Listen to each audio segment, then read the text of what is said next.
Sud Radio, les clés d'une vie, Jacques Pessis. Sud Radio, les clés d'une vie, celle de mon invité.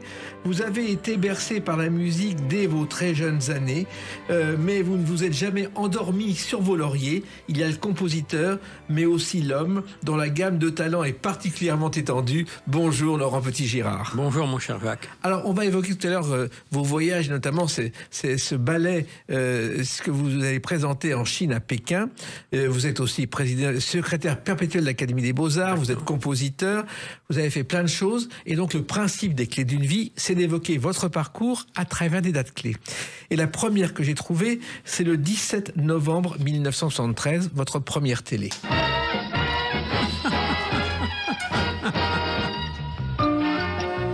Vous êtes le pianiste de l'émission de Philippe Bouvard samedi soir, avec une petite formation. Oui, et je rencontre deux garçons, dont un certain Jacques Pessis. C'était absolument incroyable. Ça fait quand même 51 ans, mon cher Jacques. Et comment vous êtes arrivé comme pianiste de cette émission? Alors, objectivement, je ne sais plus exactement. Je sais qu'il s'est passé beaucoup de choses, parce que c'est dans cette émission que j'ai rencontré Otto Preminger. Mais je sais que je crois que c'est Raymond Bernard qui était le pianiste qui devait s'arrêter. Oui. Et que j'ai été en contact, voilà. Et vous êtes arrivé. Alors, ce qui est étonnant, c'est que dans cette première émission, bon, vous êtes juste cité au générique à la fin, mais que le premier invité, c'est Jean Missler, qui vient d'être élu perpétuel de l'Académie française. Et vous êtes aujourd'hui perpétuel des Beaux-Arts. Oui, ça fait partie des choses complètement incroyables. Et je reste très reconnaissant et garder beaucoup de tendresse pour Philippe Bouvard, qui est un homme absolument épatant et qui en plus était un homme très courageux. Je me souviens d'une fois où, dans une bagarre un peu tendue avec Jacques Dutronc, oui. Dutronc avait été assez dur. Je pensais après voir tout ça disparu au montage, et il m'avait dit non, Laurent, le public aime bien voir le dompteur dompter.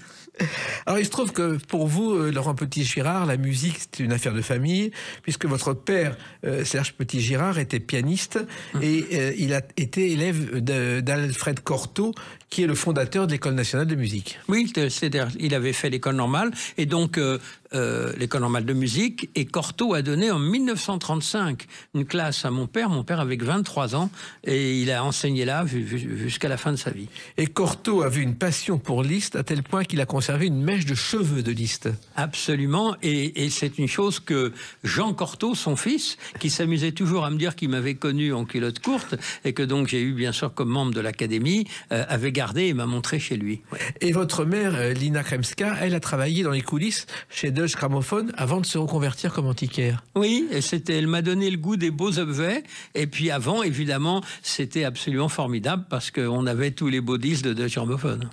Et vous avez aussi un frère qui a beaucoup compté, oui. Qui est compositeur, et qui a été le premier prix de Rome. Oui, Alain, qui avait 10 ans de plus que moi, que j'ai eu l'immense tristesse de perdre il y a presque 6 ans, et qui est un homme absolument incroyable, tout à fait hors du temps et des réalités, et ce qui fait que mon grand frère a été pour moi un guide d'un point de vue musical, et puis très rapidement, je suis devenu le grand frère de mon grand frère. Et le piano, pour vous, je crois, Laurent Petit-Girard, ça a commencé à 3 ans, où votre père vous a mis sur le piano. Oui, et vous savez, j'ai eu cette chance que je crois que ce serait formidable si beaucoup plus d'enfants avaient cette possibilité. J'ai appris à lire la musique avant de lire l'alphabet. Et finalement, comme la symbolique des notes est beaucoup plus forte, puisqu'elle correspond à des sons, eh bien, quand on sait faire ça, après l'alphabet, c'est de la blague. Mais le solfège pour les adultes est une chose qui a l'air tellement terrifiante qu'il passe cette peur aux enfants, alors qu'en fait, c'est très simple. Et le drame, c'est lorsque vous faisiez une fausse note, vous vous retrouviez enfermé dans le noir, ce qui vous faisait très plaisir. Oui, je vais vous dire pourquoi. C'est surtout quand je faisais des bêtises plus que des fausses notes. J'étais enfermé dans le noir. Mes parents avaient un petit appartement qui était avenue Ségur à Paris, et c'est l'époque, en 52, 53, mon père enregistrait les nocturnes de Chopin. Moi, j'avais 3 ans, de 3 ans, et je l'entendais comme ça. Et imaginez cette chance que j'ai eue, c'est que jusqu'à l'âge de 5 ou 6 ans, tous les soirs, pour m'endormir, mon père me jouait la berceuse de Chopin.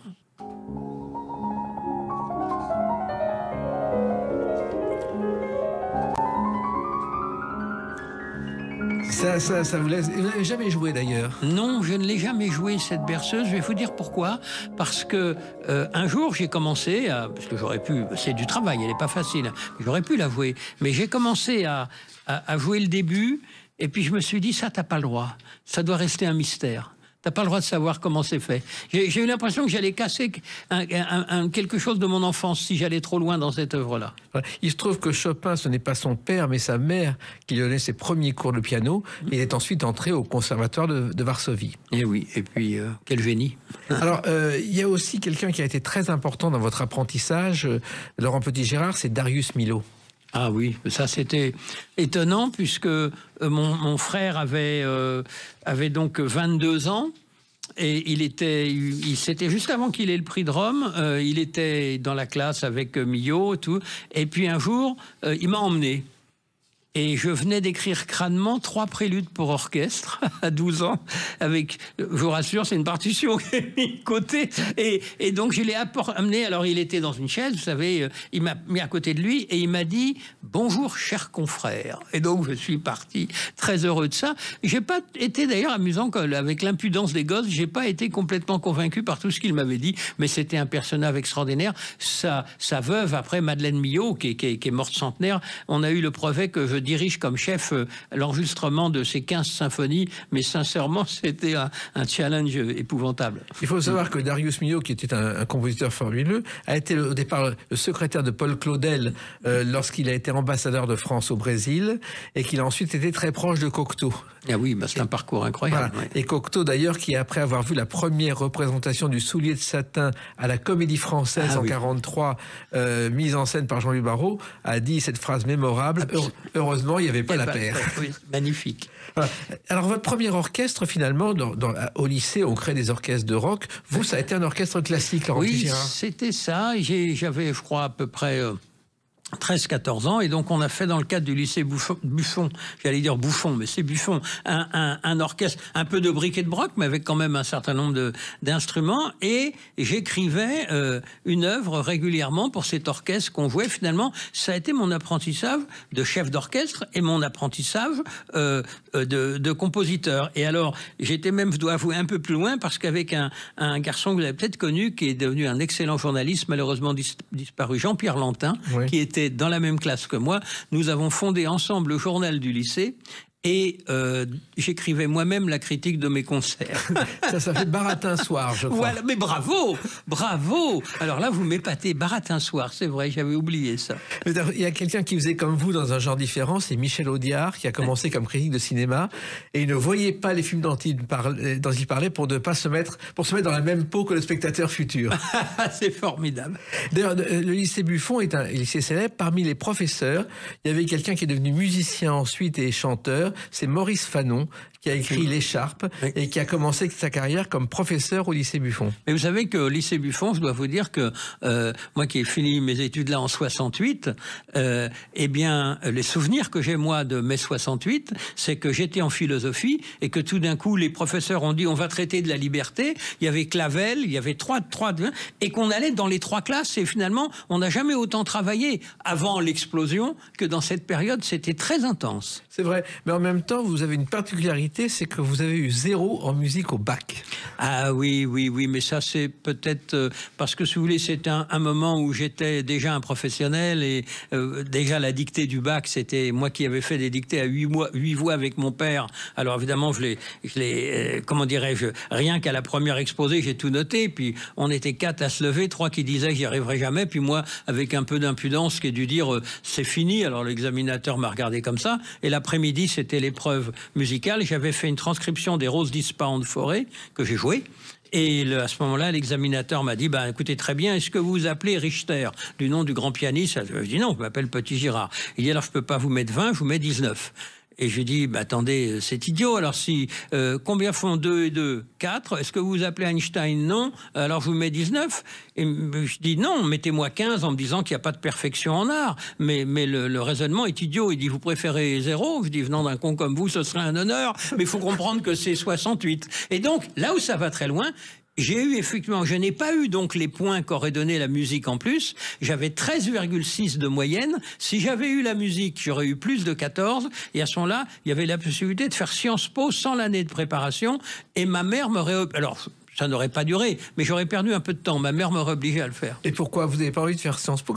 À l'époque, comment vous voyez votre avenir? Ah ben, j'étais complètement dans la musique. Je composais déjà énormément, mais alors en plus j'avais été l'affreux vilain petit canard parce que un soir je jouais Mozart, je composais pour moi des œuvres déjà symphoniques, et puis j'avais en même temps un groupe pop, et puis je jouais avec Magma. J'ai fait une première partie de Johnny. Figurez-vous, je fais la première partie de Johnny Hallyday au Palais des Sports avec un groupe qui s'appelait Les Dévotions. Oui. Et comme j'étais malade, un peu enrhumé, un jour est arrivé, ma mère est arrivée avec un huissier, un commissaire de police à l'entrée pour dire, pour m'interdire de jouer. Et alors, l'agent de mon groupe, c'était Tiki Olgado, que vous avez bien connu. Qui a été le secrétaire de Johnny, qui a été comédien. Oui. Et Tiki me dit, t'inquiète pas, je vais régler la chose. Et alors, on m'a raconté, il est arrivé devant ma mère, il a dit, ne vous inquiétez pas, Madame Petit Girard, il va passer à la télévision, que vous serez fiers. Il paraît que maman a dit, avec Johnny, plutôt mourir. Et ça a fait rire, évidemment, tout le monde. Et j'ai renvoyé, un jour où je félicitais pour une décoration qui recevait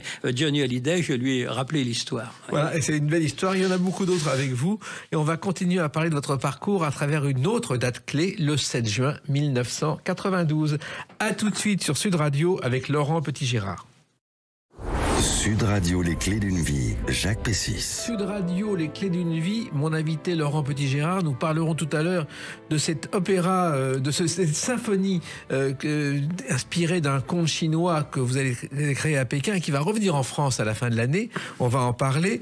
On a évoqué vos débuts dans la musique, naturellement avec votre père, votre mère et tous ceux que vous avez connus. Et puis j'ai trouvé une date, le 7 juin 1992.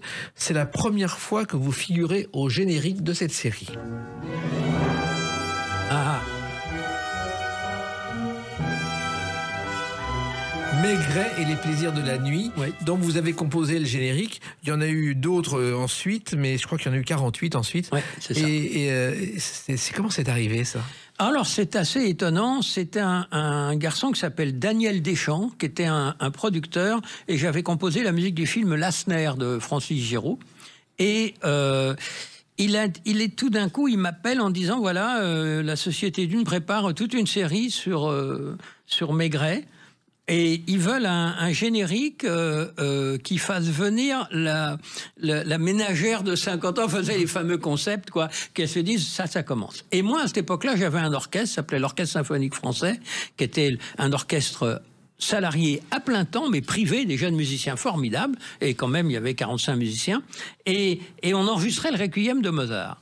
Et je dis, écoute, je vais essayer de trouver quelque chose, si je trouve, je t'appelle, et je ponds ce thème en pensant un peu à l'ambiance noir et blanc, tout ça, les 5 dernières minutes, toute cette ambiance. J'avais une trompette solo qui s'appelle Hervé Noël, un type absolument génial, je dis, je vais me mettre un grand solo de trompette, et je leur ai dit, plutôt que de leur faire une maquette au piano, j'ai fait faire le matériel et j'ai dit venez en studio. Et alors ils sont arrivés, on faisait le Requiem de Mozart, ils en ont pris plein la tête. Et puis juste derrière, je leur ai fait ça. Et là ils ont dit oh là là, on veut que ce soit vous. Et puis voilà, il y a eu une petite tension à un moment donné parce que sur des coproductions, tout d'un coup, il y avait d'autres compositeurs et la musique ressemblait plus à rien. Mais il y avait mon pré-générique, donc on pouvait croire qu'elle était de moi. Et finalement, j'ai tout fait ensuite. Oui, voilà. Parce que finalement, les 3 premiers Maigret avec Renaud Crémer, c'est pas vous, et ça commence ensuite. Et ça n'arrête plus. Voilà, c'est ça. C'est tout de suite le générique. Si, c'est moi, mais il y a eu Goretta qui voulait travailler avec son musicien. C'est pour ça, et puis une coproduction. Mais après, je les ai tous faits. L'intérêt, c'est que je les faisais avec mon orchestre.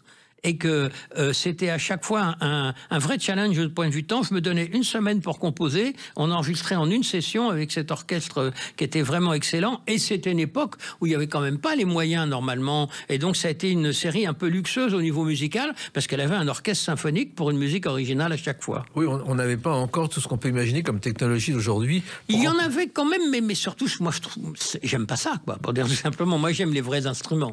Alors il se trouve aussi que Simenon, vous l'aviez lu, vous connaissez connaissiez Maigret? Oui, bien sûr, oui, je connaissais Maigret et j'avoue que c'est un univers que je trouvais formidable. Le personnage était très intriguant, tout ce qu'on connaît de lui. Ouais. Vous savez que Roland Petit a créé le premier ballet policier du monde d'après un livret écrit par Georges Simenon en 57, ça s'appelle La Chambre. Vous le connaissez? Non, vous ne savez pas. Moi, j'ai collaboré avec Roland Petit sur La Dame de Pique, le ballet, et mon épouse, Sonia Petrovna, a dansé pour Roland Petit. Et c'est Georges Auric qui avait composé la musique de ce ballet, Yves Saint-Laurent qui avait fait des costumes, et Zizi Jeanmaire qui avait interprété la chanson. Et Simenon a écrit un ballet policier sans avoir jamais vu un ballet.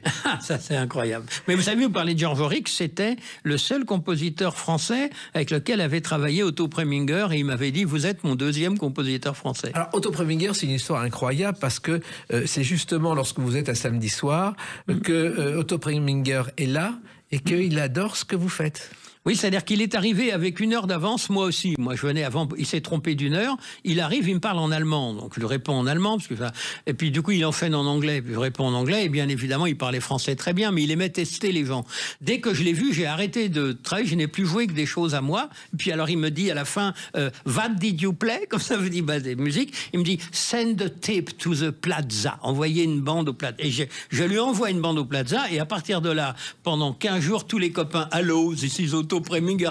Puis un jour, il a vraiment appelé. J'ai failli dire arrête tes conneries. Heureusement, je ne l'ai pas dit et voilà. Et c'est Rosebud. Il faut savoir que ce film n'aurait jamais dû exister. En fait, il travaillait sur un autre film, Implosion, consacré aux époux Rosenberg, qui avaient été accusés de communistes et avaient fini sur la chaise électrique.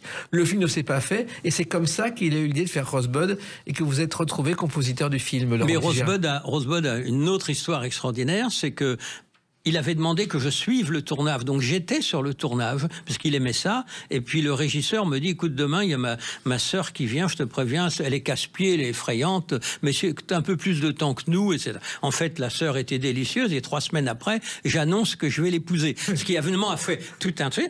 Et donc, c'est la maman de Tristan Petit-Gérard, mon fils. On est restés mariés 5 ans, on est restés très très amis jusqu'à sa disparition. Et ce qui est extraordinaire, c'est que sur ce même film, au même moment, vient une jeune comédienne, Sonia Petrovna, pour faire un des 5 rôles. Preminger lui fait peur, elle ne le fait pas. Les 2 femmes de ma vie se sont croisées sur ce film sans que je le sache. C'est extraordinaire. Alors, il se trouve que l'une de vos premières collaborations avec la télévision, ce sont des arrangements pour une série qui est mythique et qu'on ne voit plus jamais, hélas, avec Michel Serrault, qui sont les Folies Offenbach. Ah oui. Michel Boiron était un homme délicieux. Et en plus, on avait fait cette chose intéressante de dire... donc je réorchestre tous les Offenbach parce que ça va un peu dans tous les sens, les orchestrations, et en même temps j'écris une musique originale dans l'esprit d'Offenbach, qu'on puisse se demander par moment est-ce que c'est Offenbach qui a écrit la musique originale, en toute modestie, et ça a été passionnant. C'était une série avec des acteurs fantastiques et en même temps une chose extrêmement impressionnante parce qu'entre le 5e et le 6e épisode, c'est le moment dramatique où une des 2 filles de Michel se fait écrabouiller par une voiture de jeunes qui venaient d'embêter les travestis, lesquels étaient à Boulogne, lesquels étaient protégés. Et donc, ils ont brûlé le feu rouge et cette jeune fille est morte. Et je revois Michel Serrault me dire, est-ce que tu te rends compte, je suis en train de jouer la cage aux folles et ma fille, et il ne s'est arrêté qu'une semaine. Il a dit, si je ne reprends pas, je ne reprends plus jamais. Et nous avons ensuite, puisqu'il faisait la cage aux folles le soir, et le matin et l'après-midi, il tournait Offenbach. Et la première scène du 6e épisode, c'est Offenbach qui suit l'enterrement de Zimmer, exactement 1 semaine après l'enterrement de sa fille. Et on avait l'opérateur qui n'arrivait plus à faire le cadre tellement il pleurait.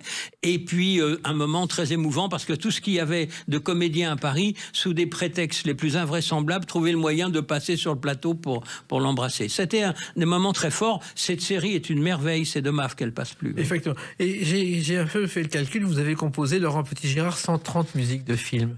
C'est étonnant. Oui, mais vous savez, j'ai eu cette chance, c'est que j'étais extrêmement organisé, c'est-à-dire, bon, j'ai arrêté d'en faire il y a à peu près une douzaine d'années, mais j'étais extrêmement organisé, je consacrais une semaine à un film, et finalement, la musique de film a représenté 15% de mon temps. Et si j'avais fait, comme certains de mes confrères, à être le directeur d'un conservatoire, ça m'aurait pris 80% de mon temps. Mais tout ce que vous avez fait dans l'audiovisuel, ça vous a permis de créer la première classe de composition consacrée à l'audiovisuel. Ça n'existait pas, Laurent Petit-Gérard? Non, on l'a fait à l'École normale de musique et dans des conditions vraiment formidables. C'était Pierre Petit à l'époque qui m'a suivi. Alors, il y avait des jurys, dans le jury, vous aviez Antoine Duhamel, Georges Delrue, Vladimir Cottin. Enfin, c'était absolument formidable. Et ensuite... bien des années plus tard, c'est Bruno Mantovani, à l'époque directeur du Conservatoire supérieur de musique et de danse de Paris, qui m'a dit « il est temps maintenant d'ouvrir une classe » et j'ai été le premier directeur du premier cycle enfin au conservatoire, mais je ne suis resté que 3 ans parce que les choses ont énormément évolué et je me trouvais plus suffisamment justifié pour faire ça, oui. Et vous aviez aussi d'autres passions. Le jazz a été une de vos premières passions. Ah oui, mais bien sûr, mais j'ai toujours beaucoup aimé le jazz. J'ai toujours trouvé que ça avait quelque chose d'extrêmement dynamique et ouvert. Ce n'était pas mon chemin, mais j'étais content de l'avoir un peu pratiqué aussi pour des problèmes d'énergie rythmique. Il y a beaucoup de choses à apprendre. Et puis, c'est un monde formidable. Mais il faut, pour un musicien comme moi, il faut aussi savoir en sortir. Voilà. En même temps, vous avez fait aussi d'autres choses au départ pour gagner votre vie. Vous avez fait, Laurent Petit-Gérard, des orchestrations pour Georges Moustaki et Enrico Macias. Oh, vous savez ça aussi, mais là j'avais 18-19 ans, oui, et ça a été des souvenirs formidables. Et il y a un truc qui était tellement drôle, c'est j'ai fait une chose pour Enrico, d'abord même pour Monty une fois, c'était une phase B, et moi je connaissais rien à ces trucs-là, donc j'avais convoquer 75 musiciens pour une phase B, il paraît que ça c'est jamais fait, et c'est des moments comme ça, et je revois encore Enrico où je lui avais fait une orchestration, mais j'ai dit on va juste d'abord faire la rythmique, et Enrico arrive et il entend juste simplement boum, boum avec la batterie, il fait ne me refais jamais ça, et c'est un homme délicieux, j'ai gardé des très bons rapports, on se voit très peu souvent, mais j'ai des très bons rapports. Voilà. Et il y a eu aussi beaucoup d'autres choses dans votre vie en dehors de la musique, et on va les évoquer à travers une date que vous n'avez sans doute pas oubliée, le 12 décembre 2001. A tout de suite sur Sud Radio avec Laurent Petit-Gérard. Sud Radio, les clés d'une vie, Jacques Pessis. Sud Radio, les clés d'une vie, mon invité Laurent Petit-Gérard. Nous parlerons tout à l'heure de votre actualité à la fois en Chine et en France et même ailleurs, car vous voyagez beaucoup. On a évoqué votre parcours de musicien classique, de musicien de film, et puis il y a autre chose. Ça, je crois que le 12 décembre 2001 est une date que vous n'avez pas oubliée. Ce jour-là, vous êtes devenu ce qu'on appelle immortel. Oui, c'était un moment, c'est le jour de la réception sous la coupole. En fait, j'avais été élu 1 an avant. Je dois avouer que, si vous voulez, c'était fascinant pour moi. Ça a été fascinant parce que c'est tout d'un coup se retrouver au milieu des plus grands peintres, sculpteurs, musiciens, graveurs, architectes, photographes. Enfin, vous avez tout d'un coup quelque chose qui vous enrichit.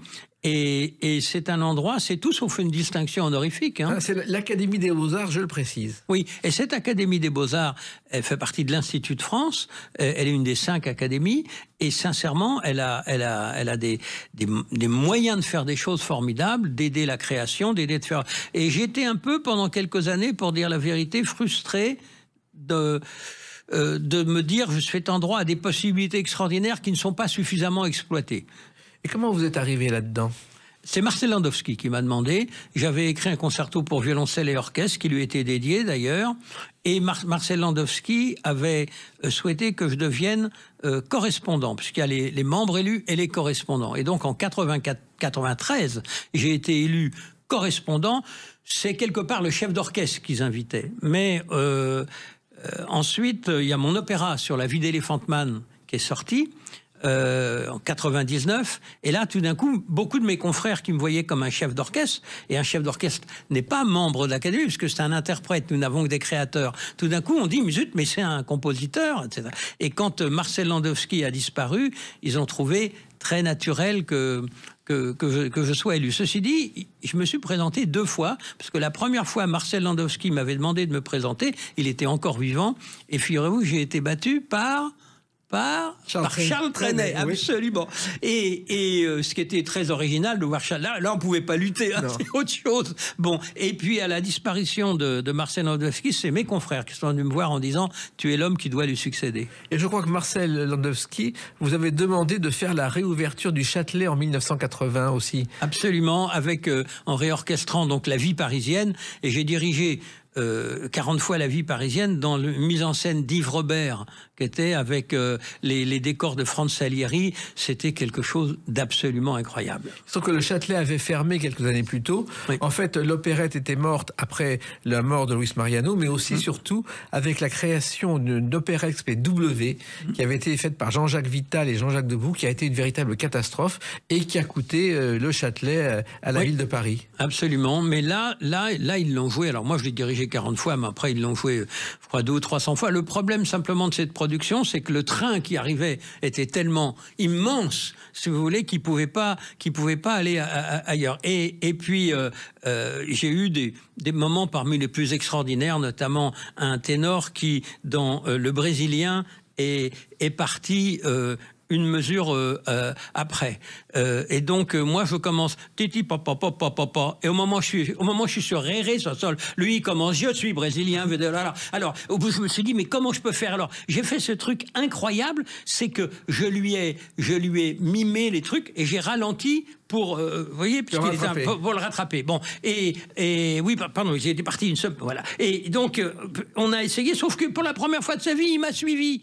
Et donc, au bout d'un moment, ça donnait je suis du Darius Milhaud, puis je suis. C'était un truc. Et à la fin, pendant l'entracte, il s'approche de moi. Je tairai son nom par vraiment tendresse. Il s'approche de moi et il me dit formidable, maestro, aujourd'hui. Alors, il se trouve que j'en reviens à cette réception sous la coupole. Vous portez pour la première fois l'habit vert, qui a été décidé d'ailleurs par un arrêté du consulat en 1801. Avec l'habit, le gilet ou la veste, les pantalons et le tout orné de broderies en feuilles d'olivier, en soie vert foncé et un chapeau à la française. L'habit vert, c'est une tradition de l'Académie. Absolument, l'habit vert et l'épée. Et moi, l'épée, c'est Jean Cardot, le grand sculpteur, qui m'en savait, qui a fait mon épée. Et il a pris ma main tenant une baguette, il a enlevé la baguette, et l'épée, c'est ça. Alors, pour le pommeau de l'épée, il me dit, qu'est-ce qu'on fait? Je lui dis, tu peux mettre une clé de fa. Et il m'appelle à 3h du matin en me disant, je crois que j'ai mis la clé de fa à l'envers. Je lui dis, écoute, ça fera croissant, ça peut être utile. Voilà. Et cet habit, évidemment, c'est une grande tradition. Alors, de temps en temps, certains grands couturiers qui pour certains académiciens ou académiciennes, l'ont un peu interprété d'une façon qui hérissait un petit peu la chère Hélène Carrère d'Ancos, qui me disait, quand même, ils exagèrent un peu, mais bon, c'est magnifique. Vous savez, c'est pas un uniforme, c'est une espèce de signal de se retrouver. Et ce qu'il faut bien comprendre, c'est que l'Académie, c'est un endroit où on travaille. C'est pas une décoration. On est là pour aider. On est là pour vraiment soutenir la création, pour conseiller l'État en matière culturelle, même s'il n'a pas toujours conscience du fait qu'il a intérêt à être conseillé. On est là aussi avec une action sociale. Vous savez qu'on aide des centaines d'artistes dans le besoin. Donc c'est un bel endroit pour tout ça. Ouais. Et cet habit vert, vous l'aviez fait confectionner par un couturier? Ah non, j'en avais absolument pas les moyens de ça. C'était, et ça je ne résiste pas à vous raconter ça, on avait toujours il y a certains habits qui sont légués par des académiciens. Donc avec ma femme, on va voir la charmante Madame Merlet à l'époque, qui était la secrétaire générale, qui nous sort une veste qui finalement me va. Elle me dit, vous ferez faire le pantalon? Oui madame. Et je lui pose la question, je lui dis, mais alors qu'est-ce que je fais? Je la laisse ici, la veste? Et devant Sonia, elle dit, non, mettez-la chez vous et votre veuve nous la rapportera. C'est extraordinaire. Oui, c'était magnifique. Alors, dans vos activités, il y a eu cet orchestre symphonique français que vous avez créé, parce que c'est un orchestre sans subvention. Oui. Il faut savoir que les subventions de l'État pour les orchestres, ça a commencé en 1897. Vous n'en avez pas voulu. Et ensuite, ça vous a conduit à l'Orchestre Colonne, qui est un orchestre prestigieux. Oui, qui est un orchestre associatif avec des musiciens passionnés que j'ai dirigé pendant 13 ans. J'ai eu 8 ans l'Orchestre Symphonique Français, puis 13 ans l'Orchestre Colonne. Mais vous savez, un orchestre comme ça, associatif, c'est un travail très important, en plus de la musique, de contact, de faire vivre, d'aller chercher, parce que c'est des musiciens extrêmement courageux. Mais donc, c'est une immense tradition, puis un honneur, parce que vous êtes élu Hein, j'ai été élu 5 fois par ces musiciens. Et puis, lorsque mes confrères à l'Académie des Beaux-Arts ont souhaité que je devienne le secrétaire perpétuel de l'Académie des Beaux-Arts, là, c'était plus possible de maintenir les deux ensemble. Je continue à diriger de temps en temps l'orchestre colonne comme en tant qu'ami, mais je n'en ai plus la responsabilité. C'est un excellent chef, d'ailleurs, qui s'appelle Marc Horowitz, qui m'a succédé. Et il se trouve que cet orchestre, il y a eu des chefs d'orchestre prestigieux, notamment Tchaïkovski. Et Tchaïkovski, le grand public l'a découvert beaucoup plus tard grâce à ce film. Je ne sais pas si vous connaissez ce film, Le Concert, de Radu Minarilanou, qui est un film prodigieux, qui est basé sur une musique de Tchaïkovski, qui a été un succès mondial que personne n'attendait. Oui, mais d'abord, le film était très bien. Il a injustement d'ailleurs porté un peu tort à un de mes confrères charmants et doué qui s'appelle Denis Amar. Non, Armand Amar, pardon, Armand Amar. Et Armand a eu le César de la meilleure musique de film alors évidemment c'était la musique de Tchaïkovski. Ça a fait oublier que par ailleurs il a fait d'excellentes musiques lui, et j'en profite pour lui donner un grand salut amical. Et dans ce film, on voit Mélanie Laurent pleurer sur scène au Châtelet. Elle pleurait vraiment tellement elle était émue par le tournage. Ah bah, puis c'est une musique extraordinaire. Vous savez, quand j'ai dirigé la 6e symphonie de Tchaïkovski, qui est sa dernière œuvre, qui est presque un requiem, quand vous arrivez à la fin, il y a une émotion incroyable. Et vous avez une particularité, Laurent Petit-Girard, c'est que vous avez été chef d'orchestre invité dans de nombreux pays, ce qui n'est pas si fréquent. C'est-à-dire que par rapport à des chefs qui font véritablement la carrière uniquement de chef, bon, s'ils arrivent à passer un certain stade, oui, à ce moment-là, ils sont invités un peu partout. Mais j'ai voulu avoir une vraie technique de chef, mais je suis fondamentalement un compositeur, quand même. Donc, si vous voulez, j'ai fait une double carrière, compositeur et chef d'orchestre, mais si vous m'amenez, vous me dites, mon grand, faut arrêter l'un des deux, il n'y a pas l'ombre d'une hésitation. Ma vie, c'est composer de la musique. Oui, mais en même temps, être chef d'orchestre invité, c'est très, très particulier. C'est formidable. Et puis, évidemment, quand en plus vous dirigez votre propre musique, par exemple dans des opéras, quand vous dirigez votre opéra, il n'y a rien à faire. Vous insufflez quelque chose à tout le plateau, parce que les gens aiment plus ou moins ce que vous avez fait, les musiciens, ils se disent, c'est quand même sorti de sa tête, ce truc-là. Donc, au moins là, personne ne peut me dire, moi, je le sens comme ça. Je dis non, moi, je l'ai senti une fois pour toutes. Et c'est donc dans cet emploi du temps quand même surchargé que le 1er février 2017, vous êtes devenu secrétaire perpétuel de l'Académie des Beaux-Arts. Ça consiste en quoi? Et pourquoi secrétaire perpétuel? Les gens ne le savent pas. L'expression secrétaire perpétuel, on l'a un tout petit peu fait évoluer, parce que avant comme là, l'Académie française, le secrétaire perpétuel des Beaux-Arts était donc à vie. On a eu, avec mon prédécesseur, quand même le souci d'un homme extrêmement fatigué qui n'était plus en état. On a donc décidé que c'était tous les 6 ans. Donc, j'ai été élu 1er février 17 et 1er février 23. Je me suis représenté. J'ai été élu à nouveau à l'unanimité à bulletin secret, ce qui fait plaisir vis-à-vis des gens. L'Académie et les académies sont pyramidales, c'est-à-dire il y a un seul ordonnateur, ce qu'on appelle ordonnateur, c'est-à-dire c'est celui qui a la responsabilité de l'ensemble. Et donc c'est quand vous prenez l'Académie des Beaux-Arts, c'est 140 salariés à plein temps, c'est 1 400 000 visiteurs dans les différents lieux, que ce soit à Giverny, Marmottan, la Villa Efrussi de Rothschild, tout ça. C'est donc l'action sociale, le conseil. Donc c'est un travail. Si vous voulez vous en sortir, il faut savoir un délégué, évidemment tous les académiciens, un certain nombre d'académiciens ont la direction de nos différents lieux, et avoir un très très bon collaborateur direct. J'ai eu la chance d'avoir Cyril Bartalois qui est formidable, et puis il faut être très organisé. Et au fond, vous savez, il y a cette chose, souvent quand un artiste est organisé, on se dit, il est trop organisé pour être un artiste. Eh bien c'est l'inverse, dans l'organisation, un artiste retrouve sa liberté, en tout cas, je ne pourrais pas faire autrement.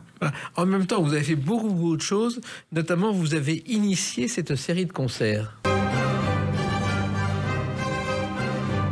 concert du fauteuil numéro 1 de l'Académie des Beaux-Arts. Ah oui, ça c'est rigolo. C'est-à-dire, je me suis dit, au fond, beaucoup de mes confrères ne réalisent pas l'histoire de leur fauteuil.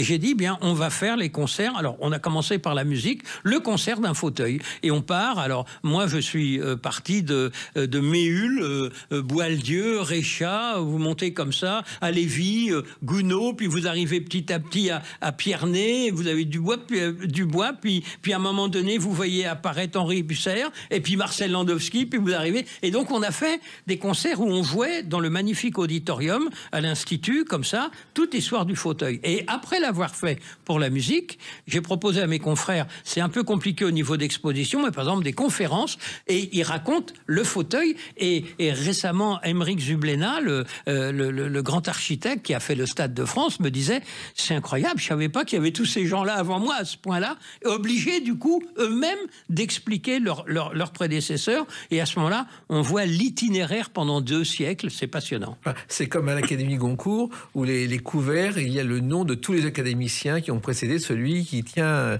le couvert à ce moment-là. C'est le même principe. Alors ça, c'est vos activités quotidiennes, mais il y en a d'autres. Et on va évoquer une autre date clé de votre parcours récente, le 7 novembre 2024. À tout de suite sur Sud Radio avec Laurent Petit-Girard. Sud Radio, les clés d'une vie, Jacques Pessis. Sud Radio, les clés d'une vie, celle de mon invité Laurent Petit-Girard. On a évoqué votre parcours de musicien, de compositeur, de chef d'orchestre, de secrétaire perpétuel de l'Académie des Beaux-Arts. Et au milieu de tout ça, vous avez quand même le temps de faire beaucoup d'autres choses, puisque le 7 novembre 2024, un petit voyage comme ça, de rien du tout, à Pékin, pour la création d'une symphonie à partir d'un ballet que vous avez composé, et sur un texte chinois peu connu en Europe. Oui, et c'est un texte chinois qui est un des 4 livres fondamentaux pour les Chinois. C'est la pérégrination vers l'Ouest, et qui se dit le Si Yu Qi, s'il arrive à peu près à prononcer. C'est l'histoire du roi des singes qui va, Sun Wukong, celui qui a pénétré le vide, qui va accompagner un moine qui part chercher dans les pays de Bouddha, donc en Inde, les livres de la vérité, et il va y avoir plusieurs disciples, toutes sortes de monstres, des voyages incroyables, et quand ils arrivent à la fin, Bouddha donne des livres blancs, car la vérité est dans les épreuves. Et pour les Chinois, c'est un livre fondamental. Mon frère Alain Kremski m'avait offert ce livre quand j'avais 16 ou 17 ans, et toute ma vie, je m'étais dit un jour je ferai quelque chose. J'avais commencé un peu à travailler, mais j'étais beaucoup trop jeune. Vous savez, c'est un livre un peu comme l'Iliade et l'Odyssée, le Ramayana, la lecture de Dante, enfin c'est la Divine Comédie, c'est comme ça un voyage initiatique, avec cette idée que la vérité est dans les épreuves. Et donc les Chinois ont été sidérés de voir un compositeur français s'intéresser à ça, et des fois connaître le livre, pour certains, mieux qu'eux, parce que voilà. Parce que tout le monde le connaît, en Chine, c'est un livre du XVIe siècle, écrit par un certain Wu Changniang. Oui. J'espère bien le prononcer. Oui, et vous vouliez au départ en faire un opéra, et c'était impossible. C'était impossible parce que, comme me disait Qi Gangchen, qui est un grand compositeur chinois de mes amis, dont j'ai d'ailleurs dirigé une œuvre ce même soir, 7 novembre, il y avait ce problème, c'est que tu vas l'écrire, à ce moment-là, tu fais un opéra, il faut le faire en chinois, et il y a 4 auteurs de son dans la langue chinoise, tu vas devenir fou. Et j'ai dit non, je vais faire un ballet. Et donc j'ai fait un ballet, ça dure 1h30, et le ballet va d'ailleurs venir en France après, là, il tourne beaucoup en Chine, mais j'en ai fait une suite symphonique d'orchestre, de 35 minutes, et là c'est cette suite que je vais créer directement à l'Opéra de Pékin, qui est un endroit extraordinaire en plus parce qu'il a été construit par Paul Andreu, qui était un de mes confrères de l'Académie des Beaux-Arts. Oui, et d'ailleurs on va écouter un extrait de ce ballet.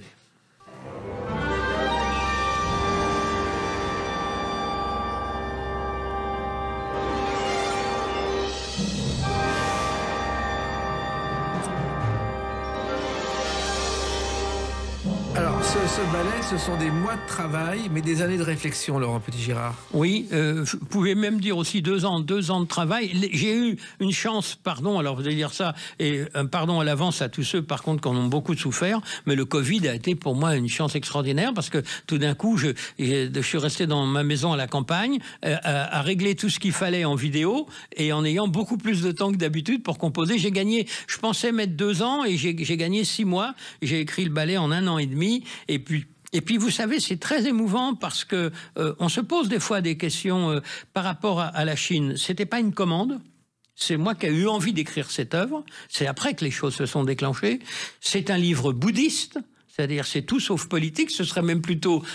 Et la compagnie de danse avec laquelle j'ai fait est une compagnie privée. C'est-à-dire que, autrement dit, il se trouve qu'au moment où tout ça a été prêt, c'était l'année des 60 ans de reconnaissance de la Chine par la France. Donc, finalement, cette œuvre a été intégrée dans tout un cursus, mais en fait, elle était au départ complètement à part. Mais les Chinois étaient surpris en voyant arriver Laurent Petit-Girard avec cette œuvre, non? Ah, mais alors surtout, ils sont très émus. C'est ça qui me fait très plaisir. Et donc maintenant, ils commencent à la demander partout. Et ça me touche énormément, ça, parce que d'abord, c'est une histoire extraordinaire. Et quand j'en parlais avec des jeunes Chinois ou des gens qui ont 30, 40 ans, et elle me dit, ah oui, on connaît que ça. Je leur disais, mais comment vous le connaissez? Et en fait, ils le connaissaient par les films de télévision, la série qu'on a été faite.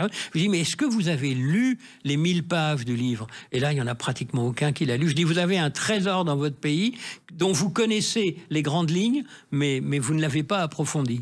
Mais en France ou en Europe, on connaît peu, justement, cette œuvre, Laurent Petit-Girard. Oui, mais alors, je vais vous dire, il s'est passé cette chose quand même extraordinaire, c'est que quand j'ai décidé de l'écrire, j'ai eu le temps d'ailleurs de le dire à mon frère avant sa disparition.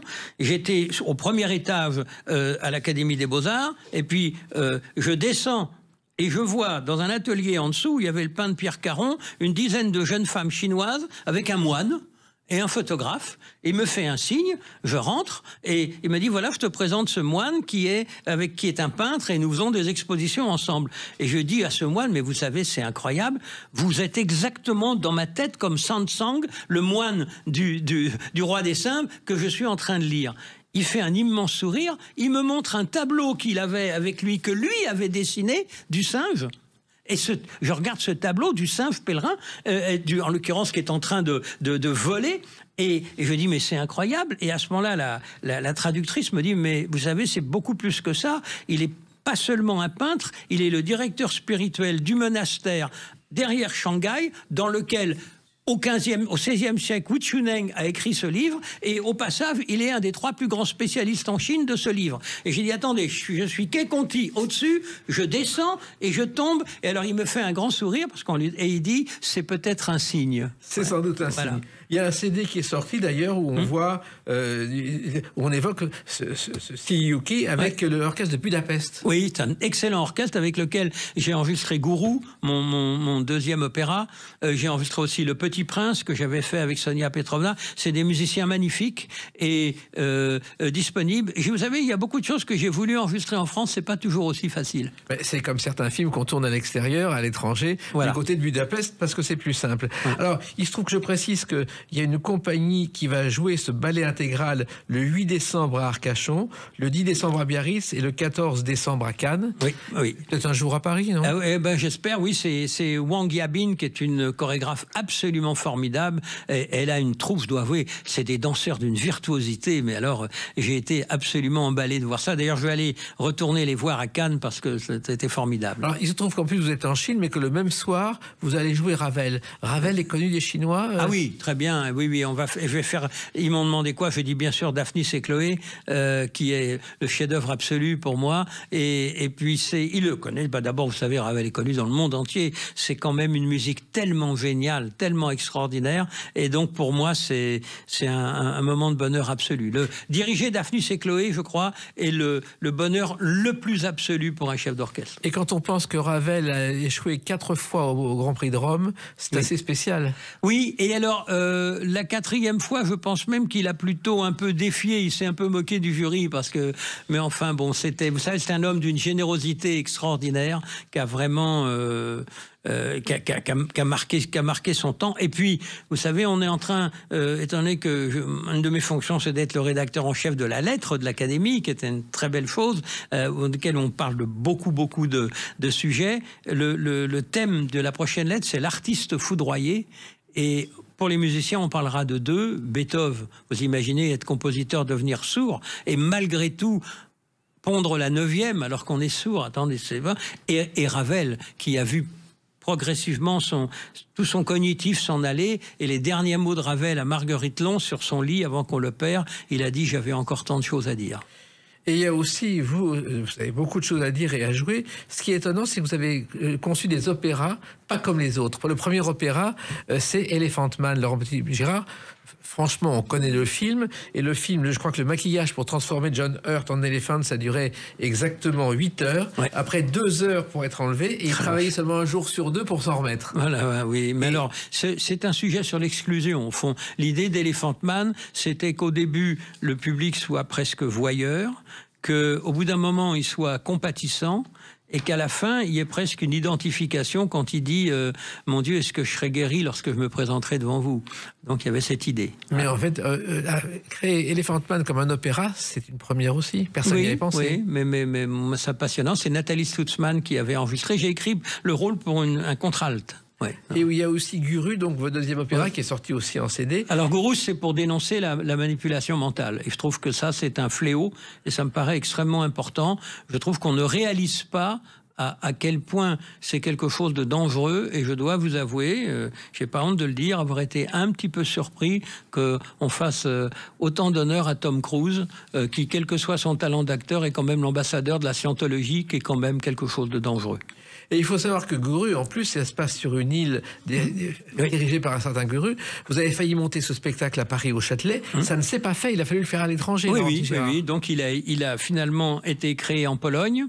Et puis il y a eu une nouvelle production qui a été faite finalement à l'Opéra de Nice 8 ans après. Vous savez, regardez, je l'ai composé en 2010. Il a fini de 2007 à 2010. Il a été créé en 2018 avec une nouvelle production en 2024. Faut être patient, vous savez. Et c'est un monde de patience. Oui, c'est pour ça que maintenant j'entame un 3e opéra.